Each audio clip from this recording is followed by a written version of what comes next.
ওরা কে, ওদের ক্ষমতা কি যে আমাকে ছুরি মারবে? মানে এত সাহস কোত্থেকে যে আমাকে ছুরি মারতে পারে? কে ভোট দিবে আমাকে? কাকে বলবো যে আমাকে ভোট দেন দাঁড়িয়ে থেকে? এটা আমি করেছি, শুধু জয় চৌধুরীর জন্য করেছি, জয় চৌধুরীর রিকোয়েস্টের জন্য করেছি। সে নাকি এখন বলে না উনি তো মাঠ পর্যায়ে কাজ করে না। জয় চৌধুরী তো আমার সাথে কথা হয়েছে, জয় চৌধুরী আমাকে আশ্বস্ত করেছে, জয় চৌধুরী আমাকে নিয়েছে রিকোয়েস্ট করে, মানে হাতে ধরে, মানে ভাই সেজে বোন সেজে। তা সেইখানে তো আমি তো জয় চৌধুরী ছাড়া কাকে বলবো, কাকে বলতে পারি? এখন প্রতারণা তো আমি তো বলতে পারি যে অবশ্যই সেই করেছে। অবশ্যই আমার যারা ভক্ত, আমার যারা শুভাকাঙ্ক্ষী, যে আসলে আমাকে আমার সাথে খুব ধোঁকাবাজি করেছে এইবার আর কি। তো প্রতিবারই কিন্তু আমাকে রিকোয়েস্ট করে নিত, কিন্তু আমাকে সেই সম্মানটা ওরা দেখিয়েছিল, কিন্তু এবার সেই সম্মানটা আমাকে দেখায় নাই, বরঞ্চ আমাকে, আমি বলবো না আমি লজ্জিত হইনি, প্রশ্নই ওঠে না।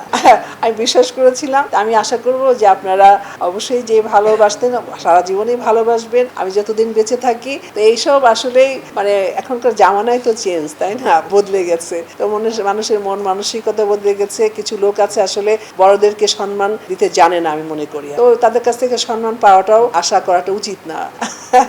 এটাই মনে করে আমি মনে করেন এখানে শেষ করছি আর যে ওদের কি মতলব ছিল না ছিল এটা বলতে পারবো না আসলে। যেমন ধরুন আপনার মুক্তির প্যানেলে মনে করেন আছে না যে অবশ্যই এখানে শিল্পী ছিল অবশ্যই, হ্যাঁ, কিন্তু এই প্যানেলে মনে করেন আছে না যে ওদের চেয়েও সিনিয়র বা হান ত্যান এটা সেটা এরা, যার জন্য ফিল করেছি যে না হয়তো জয় চৌধুরী ওইভাবে নিয়েছে যে না আমার প্যানেলে রোজিনা ম্যাডাম আছে, পলি আছে, অমুক আলিরাজ আছে, আছে না অনেক, ববি আছে, এটা তো সেইখানে মনে করেন ওইটা দেখিয়েছে, আবার পিছনে বলে দিয়েছে কাকে কাকে ভোট না দিন। এটা করেছে সে দূষিত করছে না কলঙ্কিত করছে নাকি সম্মানিত হচ্ছে বা তারা হচ্ছে বা সমাজ হচ্ছে বা ইন্ডাস্ট্রি হচ্ছে, এটা আপনারা বলতে পারবেন, আমি এগুলো নিয়ে কথা বলতে চাই না। এই সমাজ এই জগৎ মানে ছবি তো চেঞ্জ হয়ে গেছে, তাই না?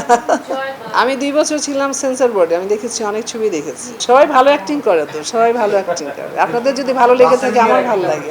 হ্যাঁ, কে ভোট দিবে আমাকে? কাকে বলবো যে আমাকে ভোট দেন দাঁড়িয়ে থেকে? এটা আমি করেছি, শুধু জয় চৌধুরীর জন্য করেছি, জয় চৌধুরীর রিকোয়েস্টের জন্য করেছি। সে নাকি এখন বলে না উনি তো মাঠ পর্যায়ে কাজ করে না, উনি তো আসে না, উনি মানে কি বলবো, উনি রিটায়ার্ড করবো। আমি চাকরি করতাম যে আমাকে পয়সা দিত শিল্পী সমিতি, আমি রিটায়ার্ড করবো।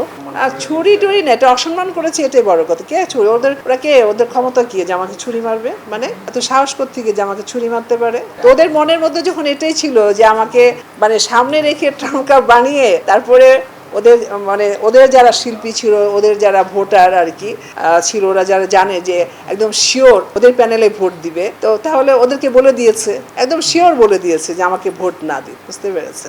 যার জন্য করেছে কি যে তাহলে মানে কি আমি হতভম্ব হয়ে যাচ্ছি যে আমার যারা আগে বলেছি এখনো বলছি যে আমাকে যারা ভালোবাসে, যারা প্রকৃতির পক্ষের শিল্পী, এরাই কিন্তু আমাকে ভোট দিয়েছে, এনারা আমাকে ভোট দিয়েছে।